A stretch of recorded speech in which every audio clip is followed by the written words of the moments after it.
সংগ্রামী উপস্থিতি, আমরা চাই, বাংলাদেশ জামাত ইসলামী চাই বাংলাদেশকে ক্ষুধামুক্ত, দারিদ্র্যমুক্ত, ন্যায় এবং ইনসাফের একটি বাংলাদেশ গঠন করার জন্য।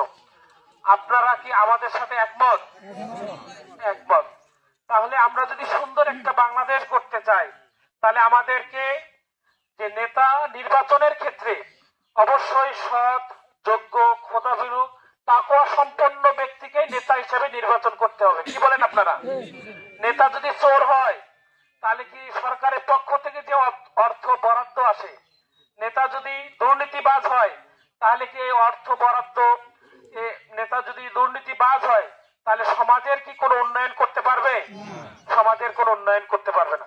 এই যে আমাদের এলাকায় বা আমাদের দেশে আমাদের যে নেতাগুলো আমাদেরকে নেতৃত্ব দেয়, যারা এমপি হয়, মন্ত্রী হয়, সবাই দেখা যাচ্ছে যে দুর্নীতিতে তারা লিপ্ত।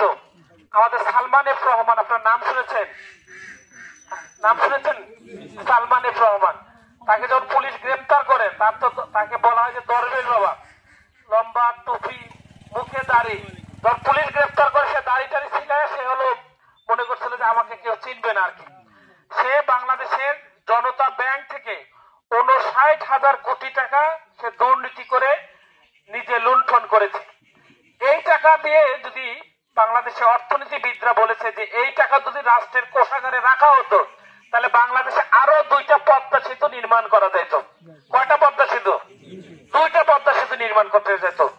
তাহলে আমাদের দেশ বিগত 54 বছরে দুর্নীতির কারণে, বাংলাদেশে অর্থ লুটপাটের কারণে আমরা বারবার পিছিয়ে গেছি।